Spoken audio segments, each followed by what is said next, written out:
Atos dos Apóstolos, no capítulo 12, eu quero ler a partir do verso 24. E a palavra de Deus, na verdade, tem uma chave para nós nesse texto. Atos dos Apóstolos, na verdade, nós poderíamos dizer que são os atos do Espírito Santo por meio dos apóstolos. É o modelo, é o paradigma para a igreja. Quando nós olhamos para a vida dos irmãos ali em Atos dos Apóstolos, na verdade, ou seja, um modelo para que eu e você possamos viver nos nossos dias. Porque eles vivem, na verdade, a partir da direção e da condução do Espírito Santo. Diz assim a palavra do Senhor: a palavra de Deus crescia e se multiplicava. Barnabé e Saulo, havendo terminado aquele serviço, voltaram de Jerusalém, levando consigo a João, que tem por sobrenome Marcos. Queridos, o apóstolo Paulo e Barnabé, eles estavam neste lugar desempenhando um serviço. Eles estavam servindo. E enquanto eles serviam naquele lugar, ou seja, a palavra ela crescia e se multiplicava. Ou seja, o avanço da missão, o avanço da obra de Deus, o avanço daquilo que Deus, na verdade, deseja fazer no nosso tempo, hoje, nesses dias, depende sim do nosso entendimento, da clareza que nós tenhamos daquilo em relação àquilo que Deus quer fazer nas nossas vidas. Nós precisamos compreender que Deus, Ele nos amou, Ele nos salvou, mas Ele fez isso tudo por nos amar, mas também por amar o mundo e por entender que a partir de mim e de você, Ele vai, na verdade, cumprir o seu propósito. Nós só estamos aqui porque primeiro o Senhor amou tantos outros, que vieram, na verdade, antes de nós e conduziram, na verdade, a se mover até os nossos dias. Então, ou seja, nós somos fruto desse amor, esse amor voltado para o servir. Agora, quando nós pensamos no amor, nesse amor que movia, na verdade, os discípulos, que movia aqui Barnabé, que movia o apóstolo Paulo e tantos outros, nós precisamos entender que a demonstração, a prova do nosso amor, ela está intimamente relacionada com o nosso comprometimento em servir.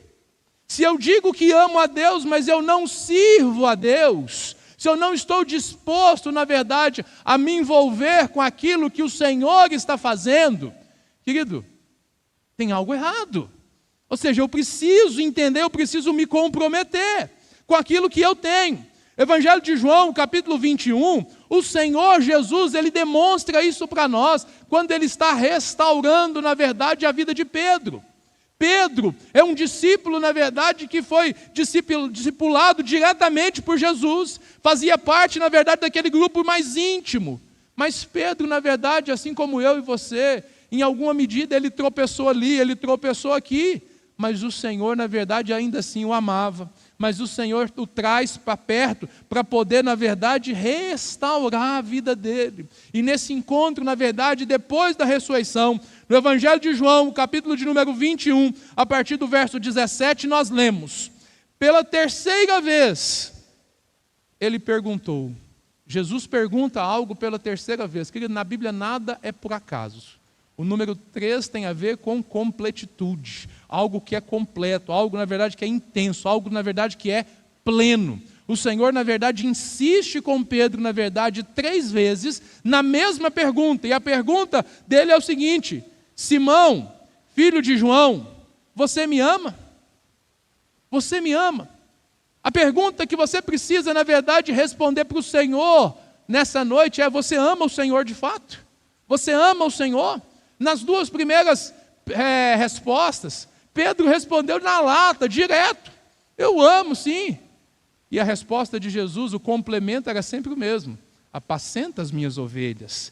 O texto vai dizer o seguinte, que quando Jesus perguntou, Pedro ficou triste, porque Jesus fez a pergunta pela terceira vez e disse: o Senhor sabe todas as coisas, sabe que eu amo. Jesus disse: então alimente as minhas ovelhas. Alimente as minhas ovelhas. É interessante que Pedro, ele era pescador, né? Está falando de um pescador alimentar ovelhas. Ou seja, está relacionado não apenas com aquilo que ele é, mas com aquilo que o Senhor estava fazendo dele. O Senhor estava fazendo de Pedro, na verdade, antes ele pescava peixes, mas agora ele vai pescar homens. Ele vai se tornar, na verdade, um grande líder da igreja, ele vai se tornar, na verdade, uma pessoa, na verdade, que nos 13 primeiros capítulos de Atos dos Apóstolos, é ali o personagem principal. Mas ele está, na verdade, ou seja, sendo encorajado e direcionado a entender o seguinte: você, Pedro, que me ama, se você me ama, alimente as minhas ovelhas. O que a gente precisa entender como igreja? A igreja precisa viver a grande compaixão de Jesus. Ou seja, nós precisamos nos importar com aquilo que Jesus se importa. Jesus está mostrando para Pedro, dizendo o seguinte: olha, Pedro, se você me ama, você vai amar aquilo que eu amo. E não existe nada que eu amo mais do que as minhas ovelhinhas. As minhas ovelhinhas, ou seja, todas elas, seja na situação que elas estejam. O Senhor, na verdade, nos ama, amém? E Ele vai usar cada um de nós para que nós possamos, na verdade, desempenhar também, em alguma medida, esse ministério, ou seja, exercer, na verdade, essa missão de alimentar os outros, ou seja, nós praticamos isso aqui, de certa forma, agora há pouco. Quando você, na verdade, está se importando com o outro e orando uns pelos outros, você está fazendo o quê? Você está nutrindo aquela pessoa, amém? Você está, na verdade, abençoando aquela pessoa. E é isso, na verdade. A Bíblia vai nos dizer, lá em Mateus capítulo 9, verso 36, ou seja, que Jesus, ao olhar para as multidões, Ele teve compaixão deles. Ele teve compaixão delas, pois elas estavam confusas e desamparadas, como ovelhas sem pastor. Nós vivemos numa sociedade perdida. Nós vivemos numa sociedade que está confusa. Uma sociedade, na verdade, que está, ou seja, você basta olhar as situações, as discussões que você encontra aí na internet, você vai falar assim: o mundo pirou. O mundo virou de cabeça para baixo. As pessoas, na verdade, uma hora, na verdade, o assassinato é liberado. Na outra hora, não pode penalizar o assassino. Você fala assim: mas como? E você vai olhando, se você for dedicar tempo para parar e pensar nisso, você fala assim: está tudo perdido. Mas o que a Bíblia diz? Que o mundo ele vai de mal a pior mesmo, é esperado mesmo. Não adianta nem a gente ficar revoltado com o mundo, que eles estão pensando nisso, naquilo outro. Eles estão deturpando, na verdade, os valores, relativizando tudo, né? Então, ou seja, hoje talvez seja difícil para nós, igual quando eu falei da necessidade de haver uma masculinidade excelente, para muitos isso é problema. Ou seja, isso na verdade se torna problema. Nós precisamos ser, não é tanto assim, cada um é o que quiser. Ou seja, se relativizou tudo. Se você pode, ou seja, cada um vive. Você já deve ter ouvido muito essa frase, quer ver? Cada um vive a sua verdade. Eu tenho a minha verdade, você tem a sua, fulano tem aquilo outro. Então, cada um vive a partir da sua verdade. E logo ninguém vive verdade nenhuma. Por quê? Porque a verdade é só uma. A verdade é Cristo, amém? Eu sou o caminho, a verdade e a vida. Então, ou seja, eu preciso entender que existe um padrão. Ou seja, mas por que o mundo está desse jeito? É o que Jesus está dizendo. Eles estão confusos, desamparados, como ovelhas que não têm pastor. Por que as pessoas vivem e estão nessa perdição toda? Porque eles ainda não encontraram aquilo que eu e você encontrou. Quando o Ademar estava abrindo o culto, ele estava lendo ali o texto de Mateus capítulo 11, onde o Senhor convida a gente a fazer o quê? Vinde a mim todos que estáis cansados e sobrecarregados, e eu vos aliviarei. Esse é o chamado que o mundo, na verdade, que nós ouvimos, nós respondemos, nós estamos aqui agora, mas nós precisamos proclamar isso. Por quê? Porque Deus amou o mundo. Olha a palavra de oferta. Deus amou o mundo que Ele deu o seu Filho. Por quê? Porque Ele teve compaixão de nós. Nós só estamos aqui de fato por quê? Porque Ele cuidou de nós, porque Ele na verdade nos mostrou e Ele nos posiciona na verdade para viver dessa mesma forma. A igreja de Atos dos Apóstolos viveu isso intensamente e ela na verdade é um modelo para nós. Nela, ou seja, em Atos dos Apóstolos está revelado pela palavra de Deus, ou seja, essa igreja como modelo. Ou seja, os apóstolos, guiados pelo Espírito Santo, eles começaram ali a avançar. Quando nós lemos esse texto, do início aqui, que Paulo e Barnabé eles voltaram, isso está no contexto, ou seja, o capítulo 9, ele dá sequência ao capítulo 8, ao contexto que está envolvido ali, quando os irmãos, na verdade, eles fugiram para Samaria, para a Fenícia, por causa do quê? Da dispersão, por causa da perseguição que começou a acontecer em Jerusalém, eles são, na verdade, espalhados. E ali, ou seja, para onde eles vão, na verdade, eles vão como flechas. Eles vão, na verdade, onde eles chegam, eles causam um burburinho tremendo. Por quê? Porque eles carregam em si algo que é maior do que eles. Amém? Eu e você precisamos ter clareza disso. Nós carregamos dentro de nós algo que é maior do que nós. É lá em Antioquia, quando eles chegam lá, que pela primeira vez, ou seja, a palavra de Deus foi pregada fora da comunidade de Israel. Percebe isso? Que interessante. Eles começam a pregar para aqueles que são chamados de gentios. É em Antioquia que os discípulos de Jesus são chamados pela primeira vez de cristãos. A origem da palavra cristãos, que nós carregamos tanto aí, acontece aqui, porque são pequenos cristos. Ou seja, aqui a gente começa a ver e a gente percebe que apesar da dificuldade, apesar do problema, ou seja, a história do crescimento da igreja, na verdade, tem o seu start, o seu início. O texto, na verdade, deixa claro que a nossa missão, na verdade, qual que é a missão nossa, minha, sua, de todos nós como igreja? A nossa missão é pregar o evangelho de Jesus Cristo e servir o ministério da igreja de Jesus. É entender, na verdade, que uma coisa está conectada com a outra. O crescimento do evangelho no mundo, ele é consequência da expansão da igreja. E a missão, presta atenção, a missão que nós recebemos de Jesus, ela é intransferível. Não tem como a gente terceirizar. Ela é nossa, amém? Fala assim, é minha. Não tem como terceirizar. Não é algo opcional. Não é algo opcional, ou seja, eu preciso me envolver. É evidente que nem todos vamos nos envolver do mesmo jeito. Por quê? Porque nós somos diferentes. Temos talentos diferentes, mas nós devemos colocar todos os nossos talentos, todos os nossos recursos, a nossa vida, o nosso tempo aonde? Aos pés de Jesus. Porque dessa forma, Ele potencializa aquilo que nós já recebemos. E a gente vai avançar e experimentar aquilo que Deus tem para nós. Atos dos Apóstolos, capítulo 6, nós vemos que, ou seja, as coisas avançam aí, com todo avanço, ou seja, acontecem milagres, acontecem muitas coisas. Olha o que a Bíblia diz, Atos capítulo 6, verso 7, divulgava-se a palavra de Deus, de sorte que se multiplicava muito o número dos discípulos. Em Jerusalém, muitos sacerdotes obedeciam à fé. Presta atenção, a palavra começa a ser pregada, os sacerdotes, os homens da religião, eram aqueles, na verdade, que perderam a visitação de Jesus. Como assim perderam? Eles não entenderam.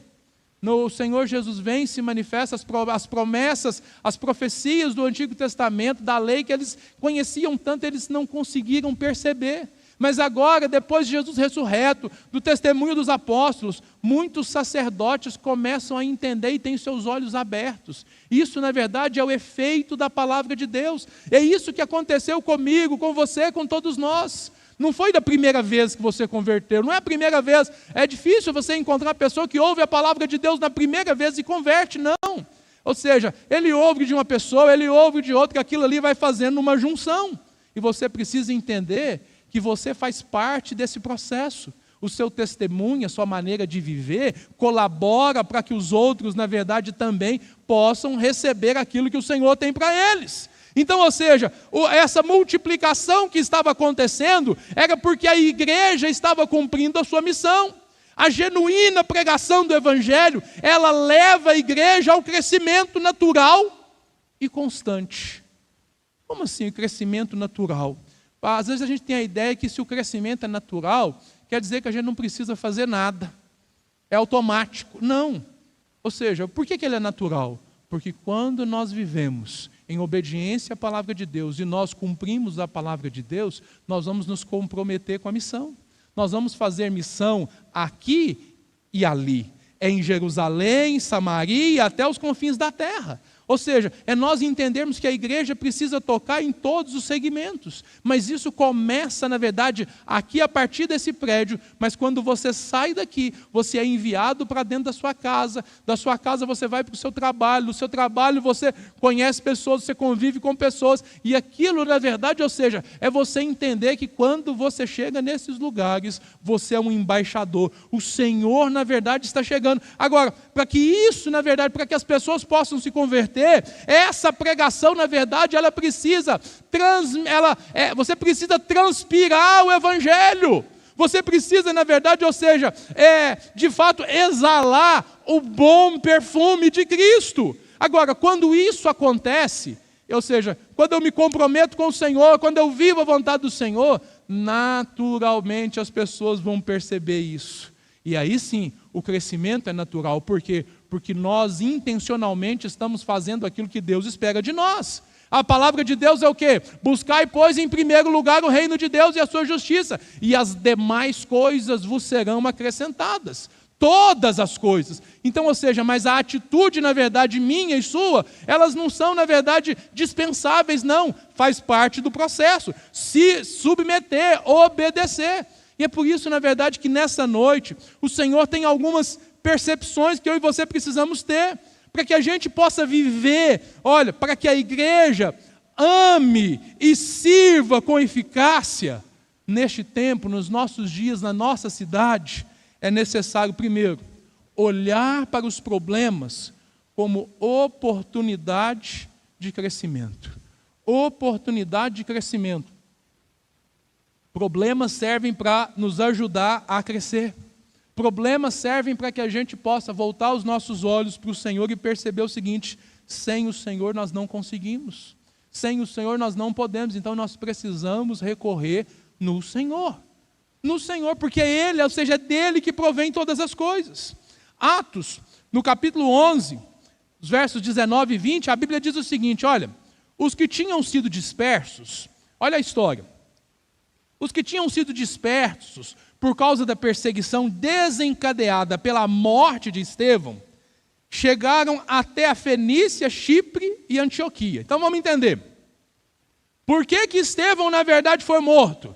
Porque ele estava pregando o Evangelho em Jerusalém. E ele estava dizendo que Deus não habita em templos feitos pelas mãos dos homens. Os religiosos surtaram com ele. E o que acontece? Ele foi apedrejado em praça pública. E a partir daquilo, da morte de Estevão, do consentimento com a morte de Estevão, ou seja, as pessoas começam a ser, na verdade, perseguidas. Temendo a perseguição e temendo por suas vidas, aqueles que tinham se convertido, aqueles que eles percebem o seguinte: Jerusalém se tornou um lugar hostil para nós que seguimos o caminho. Ou então o que nós precisamos fazer? Nós precisamos sair desse lugar, nós precisamos ir para outro lugar. E o que acontece? Eles avançam. O texto está contando para nós, olha, eles chegaram até a Fenícia, Chipre e Antioquia. Então eles saem de Jerusalém, perseguidos, e o Senhor os coloca nessa cidade. Agora, quando eles chegam lá, o que acontece? Ato contínuo. Eles chegaram lá, mas olha o verbo, anunciando a mensagem apenas aos judeus. Alguns deles, todavia, cipriotas e sirineus, foram a Antioquia e começaram a falar aos gregos, contando-lhes as boas novas a respeito do Evangelho. Então, assim, a dificuldade, ela, na verdade, ela é absorvida, ou seja, quando nós convertemos, quando nós entregamos a nossa vida por Jesus, nós vamos ter problemas, nós vamos ter dificuldade, vamos ter problemas sim, faz parte. Agora, a gente precisa enxergar os problemas a partir de uma outra perspectiva. Pastor, como assim? É você enxergar o problema, uma oportunidade para você desfrutar do sobrenatural de Deus, amém? É você desfrutar, mas esse problema aqui, é você perceber o seguinte: como é que Deus vai me abençoar aqui? Como é que nós vamos, ou seja, o que Deus quer fazer nesse processo todo? O texto vai dizer, olha, o que a gente aprende aqui? Primeiro, os dispersos. Eles foram anunciando, então, ou seja, a mensagem que estava dentro deles, a mensagem que você recebe aqui, você precisa transmitir ela, você precisa ir, e enquanto vai, você transmite essa mensagem, você anuncia essa mensagem. E eles chegam falando aos judeus, aqueles que são iguais. Quando você compartilha da palavra com seus irmãos, você gera edificação. Quando nós falamos uns aos outros, quando nós compartilhamos da palavra uns aos outros, nós crescemos. É por isso que as células são tão importantes, é por isso que as reuniões menores são tão importantes, é por isso que o 30 Semanas é tão importante, porque quando nós compartilhamos, quando nós, na verdade, abrimos o coração uns pelos outros, o que acontece? Vida de Deus é transferida, amém? Agora, eles vão e num primeiro momento eles compartilham com aqueles que são iguais, com os judeus, mas olha, eles não param nisso, porque os que eram de Chipre e Cirene, eles falavam grego, e eles começam a anunciar também aos gentios, aos que falavam grego. Então, ou seja, no final, qual que é o resultado? Todos eles estavam naturalmente falando do Evangelho. Ou seja, aquela dificuldade, aquela perseguição, aquele problema todo, fez com que eles, na verdade, avançassem para que a obra acontecesse, a missão fosse cumprida. Uma igreja saudável, uma igreja que se envolve, na verdade, ou seja, de maneira clara essa propagação do Evangelho. Evangelismo e serviço é a gente entender que o nosso papel é servir, ou seja, é servir o Senhor enquanto nós servimos as pessoas. A nossa missão é falar de Jesus de forma natural, em todas as cidades, em todos os lugares, com todas as pessoas. E nós falamos de Jesus de várias maneiras. Quando nós estamos, na verdade, ou seja, abençoando a vida daqueles que precisam, nós estamos falando de Jesus.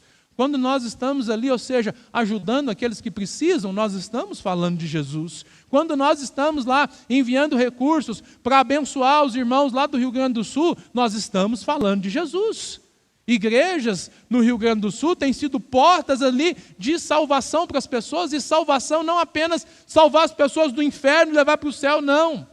Pessoas que não tinham nada estão sendo amparadas pela igreja, e isso acontece por quê? Porque a igreja em todo o Brasil se mobilizou para ajudar, para abençoar vidas. Isso é falar de Jesus, isso é pregar, ou seja, isso é levar, é cumprir a missão. A nossa missão, na verdade, é falar de Jesus o tempo todo.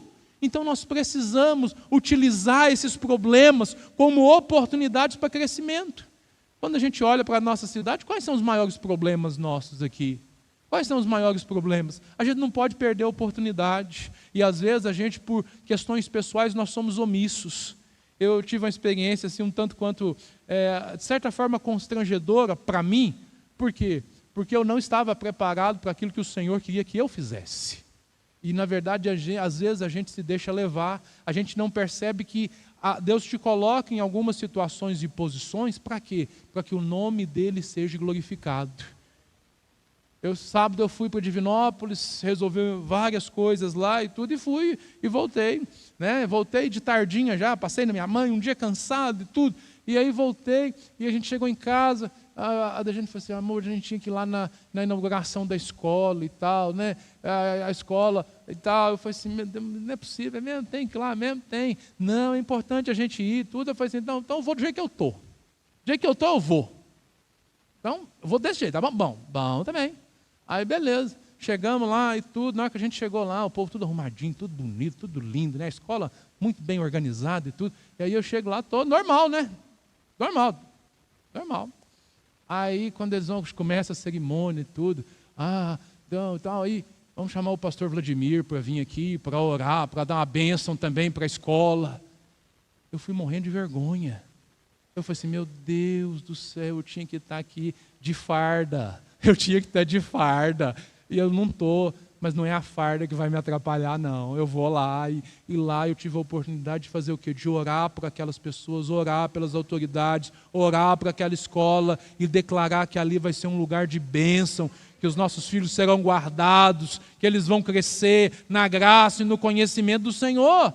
Mas o que a gente faz? A gente se omite, a gente não percebe que Deus te colocou em posições que Ele quer te usar a partir de onde você está.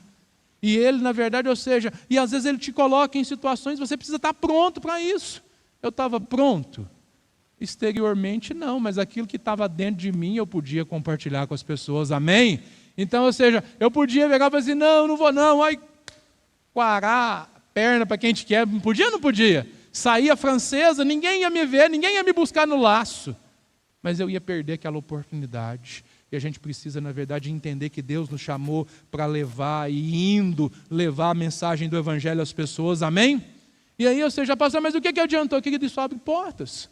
Eu tenho certeza que, na verdade, ou seja, pessoas estão mais abertas a ouvir do Evangelho porque nós estávamos lá. E é isso que nós precisamos entender. Deus quer usar todos nós. Nós precisamos usar os problemas como oportunidades de crescimento, mas não só isso. Para que a igreja ame e sirva com eficácia, é necessário que nós tenhamos convicção da aprovação do Senhor. É preciso ter convicção da aprovação do Senhor. Atos capítulo 11, verso 21, a Bíblia diz: a mão do Senhor estava com eles, e muitos creram e se converteram ao Senhor. É você entender que o que faz a diferença não é a minha palavra, não é a minha oração, é porque a mão de Deus está sobre nós. A mão de Deus está sobre você. Olha, é maravilhoso você perceber, ou seja, a mão de Deus está sobre nós, é quando Deus está, na verdade, aprovando aquilo que nós estamos fazendo. Uma igreja aprovada por Deus, ela de fato, ou seja, ela cumpre o seu propósito. É necessário que nós entendamos que a nossa missão, ou seja, a mão do Senhor sobre nós, vai levar, na verdade, ou seja, para que haja no nosso meio o quê? Conversões. Uma visão missionária, uma visão que faz com que a gente possa entender aquilo, na verdade, para qual nós fomos chamados. O verso 21, a parte B, diz o seguinte, olha, muitos creram e se converteram ao Senhor. Por quê? Porque a mão de Deus estava sobre eles, amém? Verso 22, chegou a notícia destas coisas aos ouvidos da igreja em Jerusalém, e eles enviaram Barnabé a Antioquia. Por que eles enviaram Barnabé a Antioquia? Porque primeiro aqueles que foram levados para lá por causa da perseguição, começaram a pregar o Evangelho, as pessoas se converteram, a notícia chegou à igreja em Jerusalém, vamos enviar alguém para lá, ou seja, para potencializar, para organizar, para dar formato, é isso que Deus está fazendo no nosso meio. Nós estamos aqui primeiro porque outros tantos vieram antes de nós, e nós estamos aqui para dar formato nisso, para ganhar mais pessoas, para que a gente possa dar continuidade nisso. Nós temos que andar e viver então, dirigidos pelo temor do Senhor, ou seja, Deus que me livre de viver fora da direção de Deus. Nós precisamos viver com santo temor e dizer o seguinte: eu preciso viver no centro da vontade de Deus, amém? Amém ou não amém? Eu preciso viver no centro da vontade de Deus. E olha o que aconteceu, qual foi o resultado disso? Atos capítulo 11, verso 26. E durante um ano inteiro, reuniu-se naquela igreja e instruíram muita gente. E em Antioquia, os discípulos foram pela primeira vez chamados cristãos. Ou seja, a perseguição leva pessoas fugindo para lá. Quando eles chegaram lá, eles falaram do Evangelho, as pessoas se converteram. As pessoas estavam se convertendo, a notícia chega em Jerusalém. A igreja em Jerusalém envia Barnabé. Barnabé pega o Paulo e leva consigo. O Saulo, que estava todo mundo com medo dele, leva ele consigo. E leva o João Marcos junto. E agora, na verdade, ou seja, o texto que nós lemos é que eles serviram lá durante quanto tempo? 1 ano. 1 ano eles serviram lá. E eles pregaram o Evangelho, prepararam líderes, investiram na vida daquelas pessoas receberam a mensagem e começaram, na verdade, a desenvolver. Qual foi o resultado? Uma igreja plantada, uma igreja, na verdade, estabelecida. É isso que Deus, na verdade, fez. Nós só estamos aqui porque outros fizeram a mesma coisa. A maior convicção sobre a nossa igreja que eu tenho, olha, que ela só está aqui hoje porque é a mão do Senhor que nos conduziu. Foi a mão do Senhor. Quarta-feira eu vi isso claramente, o Senhor me fez lembrar isso claramente. O texto base da mensagem da Rita foi exatamente o primeiro versículo, presta atenção como que Deus é. Lá em 2013, no dia 26 de fevereiro de 2013, na varanda da minha casa, alguns irmãos aqui estavam lá, mas a Rita não. E a Rita pregou usando exatamente o mesmo texto, esquecendo-me das coisas que para trás fico, prossigo para o alvo da soberana vocação, esquecendo-me das coisas que ficaram para trás. Nós havíamos vivido um passado abençoador. Quantas experiências com Deus nós tivemos antes desse momento. Mas o Senhor, na verdade, gerou uma situação. E de um problema, a gente começa a se reunir na minha casa.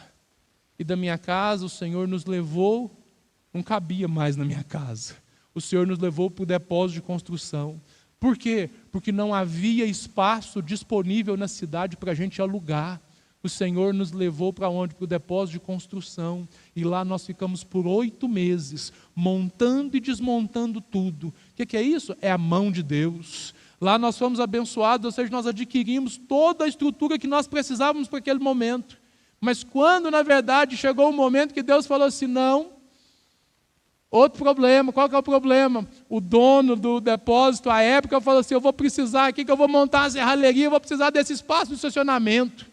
O Senhor levou a gente para o Bia Fest, que era um salão de festa. O valor lá era caríssimo. Mas a gente foi para lá com a cara e com a coragem. Deus nos abençoou. Ou seja, Deus nos abençoou tanto que o salão de festa fechou. Porque a igreja tomou posse daquele lugar. E daquele lugar, na verdade, nós avançamos. E Deus, na verdade, ou seja, começou a preparar esse lugar aqui. Presta atenção. Eu lembro até hoje, o Camarão, quando eu falei com ele para ele construir, ele falou assim, arruma um terreno grande, porque se nessa igreja cresce, você me deixa na mão. Era Deus que estava falando dele. Nós conseguimos 3 lotes aqui, 900 metros. E Deus nos trouxe para aqui em dezembro de 2015. O que foi isso? A mão de Deus. A mão de Deus. E às vezes eu olho para isso tudo, às vezes durante o dia, quando eu chego aqui, eu falo assim, Deus, como que pode? É Deus. Mas por que Ele nos deu isso tudo aqui? É a mão de Deus está nos preparando para coisas maiores. E a gente precisa ter essa clareza. Olha, esquecendo-me das coisas que para trás ficam, eu preciso entender que a missão que Deus nos deu é o quê? É amar e servir. É a gente entender e amar o Senhor, amar as pessoas, ou seja, a nossa convicção de igreja, ou seja, nós só chegamos até aqui porque o Senhor teve misericórdia. Foi apesar das nossas limitações, dos nossos problemas. Nós erramos muito nesse período. Mas olha, já fazem quantos anos? De 2013 para 2014 já são 11 anos. E o Senhor tem nos abençoado.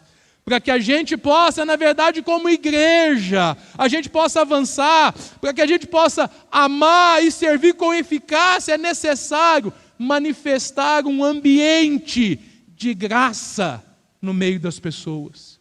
É o exemplo da igreja lá de Atos dos Apóstolos. O verso 23 do capítulo 11 diz, este ali chegando, vendo a graça de Deus, ficou alegre e animou a permanecerem fiéis ao Senhor de todo o coração. Ou seja, quando a graça de Deus está sobre nós, quando a vida de Deus está sobre nós, nós começamos a achar graça diante das pessoas, as pessoas se sentem bem em estar no nosso meio, as pessoas são amparadas, as pessoas são cuidadas. Ou seja, é a graça do Senhor que transforma vidas, que transforma realidades. Ou seja, é essa graça que nos transforma, que nos capacita, que nos impulsiona, na verdade, a fazer aquilo que muitas das vezes a gente olha e fala assim, mas eu não sou capaz, eu não posso. Não pode, mas o Senhor pode. Eu não dou conta, mas o Senhor é capaz. O Senhor é a nossa capacitação, amém? Ou seja, nós precisamos avançar, porque é a partir das nossas vidas que nós vamos colher esses frutos. Quantos frutos nós já geramos aqui, quantas pessoas, no último encontro dos Gideões, nós tivemos aqui o Danilo ministrando a palavra, ele está lá liderando o Ministério de Homens na Lagoinha de Divinópolis, mas, ou seja, teve uma experiência aqui, começou aqui, ou seja, são frutos, e na verdade que estão sendo espalhados em tantos outros lugares. É Deus trabalhando em nós e a partir de nós, amém? São frutos que estão testemunhando, na verdade, daquilo que nós recebemos do Senhor. Atos no capítulo 11, o verso 22, a Bíblia diz o seguinte, olha, chegou a notícia destas coisas, e ouviu aos ouvidos da igreja em Jerusalém, e eles enviaram. Boas notícias fazem com que a igreja avance. Boas notícias, ou seja, testemunho de salvação, de conversão, de transformação. isso vai fazer, na verdade, ou seja, é a graça de Deus sendo manifestada. Pastor, mas como que isso vai acontecer no nosso meio? É quando nós nos colocamos à disposição para servir. É quando nós, na verdade, nos envolvemos. É quando nós nos compadecemos com a dor dos outros. É como nós nos envolvemos, querido, a orar uns pelos outros. É quando a gente chora com os que choram e se alegra com os que se alegram. Essa semana nós tivemos muitos motivos, na verdade, para nos alegrar. Nasceu o Enzo, amém? Glória a Deus, né? O Enzo nasceu, glória a Deus. A gente celebrou o nascimento do Enzo, como celebramos o nascimento do João Lucas. São milagres, são milagres. Daqui a pouco vem a Maitê e tantos outros vão vir ainda, amém? A igreja precisa crescer, glória a Deus. Mas entenda uma coisa, a mesma alegria que nos moveu a celebrar com eles, nos moveu também em compaixão a interceder pela saúde do André. Ou seja, é graça de Deus sendo manifestas. Ou seja, na alegria e na dificuldade, entendendo que em todas as coisas o Senhor está cuidando de nós. O Senhor está cuidando de nós. Então, é isso que nós precisamos entender e avançar para aquilo que Deus tem para nós. Para que a igreja ame e sirva com eficácia, é necessário viver uma vida cristã integral. Fala comigo, vida cristã integral. Integral. É o ponto 4. Nós precisamos viver essa vida integral. Ou seja, de fato, da totalidade dela. O verso 24 diz o seguinte: ele era um homem bom, cheio do Espírito Santo e de fé, e muitas pessoas foram acrescentadas ao Senhor. Ou seja, é o testemunho, ou seja, quando nós vivemos, quando nós estamos cheios do Espírito Santo, querido, as pessoas, elas percebem, as pessoas, na verdade, vão te procurar, nós vamos contagiar os outros. Por quê? Porque esses dois fatores ficam, na verdade, evidentes. Quais deles? A espiritualidade, que ela é contagiante. Quando nós começamos a orar, começamos a buscar, começamos a experimentar isso, isso começa a contagiar os outros. E isso traz, por consequência, o quê? Conversões. Nós precisamos entender, voltar os nossos olhos para aquilo que o Senhor nos chamou, porque é dessa forma que nós vamos avançar para cumprir aquilo que Deus tem para nós. Barnabé era esse homem, sim, íntegro, esse homem de bem, esse homem cheio de poder, cheio do Espírito Santo. É um padrão, na verdade, para nós que somos homens. Nós precisamos ser como Barnabé. Barnabé é esse homem íntegro, cheio do Espírito Santo, mas isso não acontece de maneira automática. Isso é fruto e resultado, na verdade, do quê? Da nossa entrega ao Senhor, da nossa dedicação ao Senhor. Deus está levantando no nosso meio nessa noite Barnabés, amém? Barnabés, ou seja, são homens, na verdade, cheios do Espírito Santo, que vão conduzir os outros. Presta atenção, Barnabé é enviado para lá, mas ele leva consigo mais 2. Sabe por quê? Homem de Deus não anda sozinho, não. Homem de Deus anda sempre com mais 1, 2, 3. Por quê? Porque onde tiverem 2 ou 3, o Senhor está no meio, amém? E ele é guardado, ele é guardado, ele é cuidado, ele pode, na verdade, avançar. Então nós precisamos avançar nessa direção. E ele anda com esses homens e ele tem uma intenção. Por quê? O Paulo está chegando. E o João Marcos é um rapaz novo, são 2 gerações diferentes.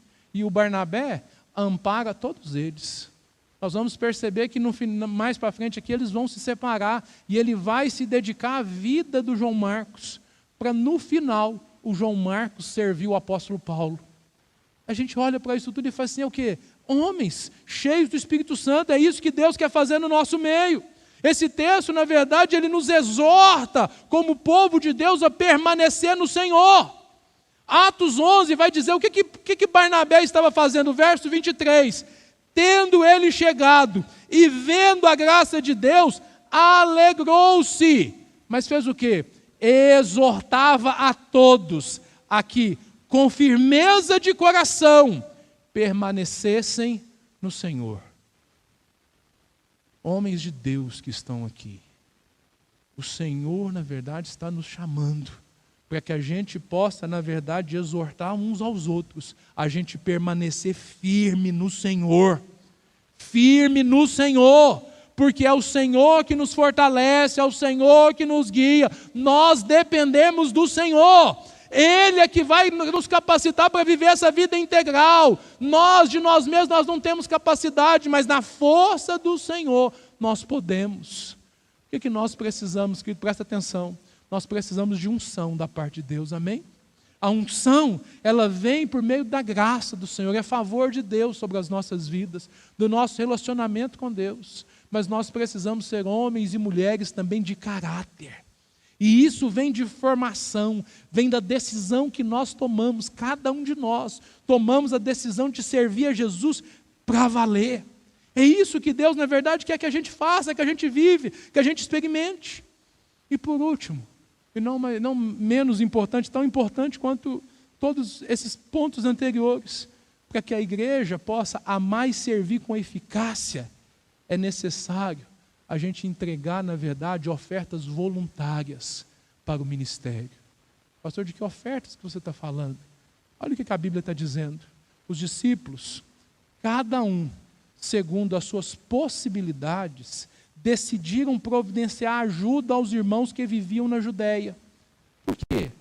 Porque a Judéia começou a passar por dificuldade, porque aqueles que trabalhavam, aqueles que estavam lá tiveram que ir embora. Ou seja, eles começam a passar por dificuldade, e os irmãos começam a se mobilizar para ajudar, e o fizeram enviando suas ofertas aos presbíteros, pelas mãos de Barnabé e Saulo. Esses irmãos que estavam lá em Antioquia, que foram perseguidos e tiveram que fugir, e estavam tendo que recomeçar a vida deles longe, o que eles fazem? Eles olham para trás e percebem o seguinte: os irmãos na Judéia precisam ser socorridos, amar e servir. A gente precisa entender que nós devemos amar com tudo que nós temos, com tudo que nós somos, com o nosso tempo, com os nossos recursos, com a nossa vida. Ou seja, o servo, em obediência à palavra de Deus, ele tem dois tipos de ações que nós fazemos. E nenhum tipo de ação não libera a gente da outra, não. Pastor, que tipo de ações são essas? A palavra de Deus nos diz, nós devemos devolver o nosso dízimo. Isso, na verdade, é mandamento, está estabelecido, ou seja, é a 10ª daquilo que eu recebo, eu devolvo para Deus. Por quê? É adoração. É a forma de eu agradecer a Deus, de eu entregar a Deus. Mas agora, isso não tem como eu negociar, não. É mandamento, eu obedeço ou não obedeço. A escolha que você tem é essa, ou você obedece ou não. Agora, escolha você tem, mas não tem como negociar. Agora, a oferta voluntária, como o próprio nome diz, ela é voluntária. Ela não é mais um dízimo, não. Ela é algo, na verdade, que nós fazemos porque nós desejamos. É algo que está relacionado com a nossa generosidade, com o nosso desejo, e ela, na verdade, ou seja, ela é para nós um ministério. É um recurso, na verdade, entregue para servir as pessoas. Para servir as pessoas, para abençoar as pessoas. Os irmãos se mobilizaram para fazer esse evento. É um evento missionário. Presta atenção, é um evento missionário. Por quê? Porque é para possibilitar que aqueles que não estão aqui presencialmente possam receber a palavra mesmo estando aonde eles estiverem. Isso é missão. Isso é, na verdade, ampliar o nosso alcance. E isso, na verdade, acontece por meio do quê? Da generosidade dos irmãos. É os irmãos que tocam no coração uns dos outros. E eu fico impressionado de ver a mobilização de tantos.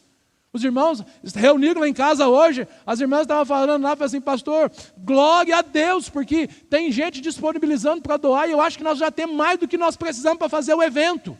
Eu falei, glória a Deus. É o que? A generosidade que está movendo o coração das pessoas.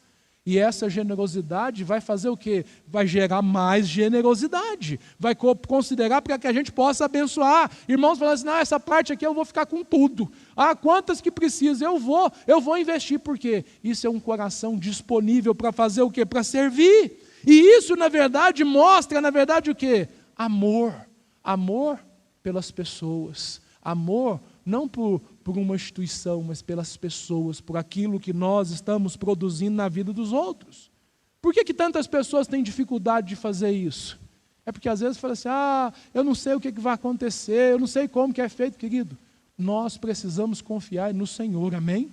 Ou seja, às vezes a gente quer, na verdade, excluir uma coisa da outra, não. eu vou agir com amor e generosidade porque eu fui chamado para isso, eu fui chamado para viver aquilo que Deus me chamou. E olha, Deus, Ele não fica devendo para ninguém, amém? Amém ou não amém? Ele não fica devendo para ninguém. O verso 29 do capítulo 11 vai dizer, os discípulos, presta atenção, os discípulos, não foi a multidão, não era os simpatizantes, não, os discípulos, cada um segundo as suas possibilidades. Ou seja, é Deus que nos dá a possibilidade que nós temos, amém? Ele que nos dá, cada um segundo a sua possibilidade. Decidiram providenciar ajuda para os irmãos que viviam na Judéia. Uma igreja forte, ela nos faz, na verdade, ou seja, ela nos mostra essa dependência de Deus. E olha, que nós temos, graças a Deus, eu glorifico a Deus pela generosidade dos irmãos que nós temos recebido aqui, porque tem possibilitado que a gente possa avançar muito, amém? Tem possibilitado que a gente possa avançar muito. Deus tem agido no nosso meio de maneira sobrenatural. O crente, nós, o crente dizimista, ele precisa, na verdade, entender o seu ato de adoração por dizimar não exclui você, na verdade, das suas ofertas de amor, da sua parte, que na verdade é você e Deus, que o Senhor te move a fazer isso. E é isso que esses irmãos, na verdade, nos ensinam. Verso 25 e 26 do capítulo 11. Partiu, pois, Barnabé para Tarso, em busca de Saulo, e tendo achado, levou para Antioquia. Durante um ano inteiro, eles reuniram-se naquela igreja e instruíram muita gente. E Antioquia, os discípulos foram pela primeira vez chamados de cristãos. O que nós percebemos aqui? Nasce uma igreja debaixo do quê? Da provisão de Deus. O Senhor é o Deus da nossa provisão, amém? Os dias são difíceis, os dias estão complicados. Não, o mundo pode estar em crise, mas nós estamos em Cristo. E se nós estamos em Cristo, nós não temos o que temer. O nosso Deus, Ele é poderoso para fazer infinitamente mais do que tudo que nós pedimos ou pensamos. Ou seja, há disponibilidade de Deus para nos abençoar. Agora eu e você precisamos estar disponíveis para fazer o quê? Para amar e servir. A se envolver com aquilo que Deus está fazendo. Pastor, mas como que eu me envolvo? Você se envolve com aquilo que você tem, com aquilo que você está disponível. Você se envolve servindo nas diversas frentes que nós temos. Você se envolve, na verdade, contribuindo. Você se envolve, na verdade, sendo, ou seja, a sua melhor versão para Cristo, aonde você está. Porque toda igreja que cresce, ama. Amém? Toda igreja que cresce, ama. E toda igreja que ama, cresce. O Senhor nos pergunta hoje, você ama o Senhor? Você ama o Senhor? O Senhor virou para Pedro e falou assim, você me ama, Pedro? Tu sabes que eu te amo, Jesus. Então alimenta as minhas ovelhas, fica de pé no seu lugar. O Senhor, na verdade, quer nos conduzir para que nós possamos amar e servir. Quando nós olhamos para isso tudo, nós precisamos entender que é Deus que vai fazer. Eu e você simplesmente nos posicionamos e permitimos que Deus, na verdade, trabalhe nas nossas vidas. Eu quero orar por você nessa noite, e eu quero, na verdade, ou seja, te conduzir a um momento, na verdade, de entrega, a um momento, na verdade, para que você possa entregar, não é mais uma oferta, não, você já ofertou, glória a Deus por isso, mas eu quero encorajar você a entregar a sua vida, os seus recursos, o seu talento, as suas provisões ao Senhor, porque Ele tem cuidado de nós. Talvez você tenha vivido a sua vida e você não tem percebido que o Senhor, na verdade, está te chamando para servir, está te chamando para abençoar vidas, para transbordar aquilo que você recebeu de Deus na vida dos outros. Talvez você está parado aí, você é desanimado, cansado, desgastado. O Senhor tem renovo para você nessa noite. O Senhor quer nos conduzir a amar e servir a Ele. Feche seus olhos e ora comigo agora. Enquanto eu oro, querido, eu vou orar por você. E depois nós vamos adorar o Senhor com essa canção. Enquanto você adora, querido, se entrega diante do Senhor. Pai, em nome de Jesus, nós cremos, ó Deus amado, no chamado do Senhor para cada um de nós. A essência da missão, ó Deus, é amar e servir. Ó Deus, que o mesmo amor que foi, ó Deus amado, que encheu o Senhor, que nos conduziu, ó Deus, que conduziu a igreja até aqui, que tem nos levado, que tem nos ajudado a chegar a esse momento, Deus. O Senhor possa, Deus amado, derramar, ó Deus, desse amor sobre as nossas vidas. Pai, nós queremos amar e servir, ó Deus. O fruto do nosso amor é o serviço, Pai. Em nome de Jesus, ó Deus, nós abrimos mão, ó Deus amado, e repreendemos, ó Deus, a atitudes muitas das vezes que nós temos, ó Deus, de nos omitir. Pai, nós queremos avançar para aquilo que o Senhor nos chamou. Oh Deus, em nome de Jesus, nós queremos avançar para viver a vida que o Senhor tem para nós. O Senhor tem nos plantado nessa cidade, Deus, para que nós possamos amar as pessoas, servir as pessoas. Pai, as pessoas estão desesperançosas, as pessoas estão perdidas, mas nessa noite nós estamos aqui para dizer: Senhor, eis-nos aqui. Nos ajuda, Pai, nos enche de amor. Seja provisão nas nossas vidas, ó Deus, de amor, ó Deus, para que possamos servir as pessoas com aquilo que elas precisam. Em nome de Jesus, em nome de Jesus, em nome de Jesus.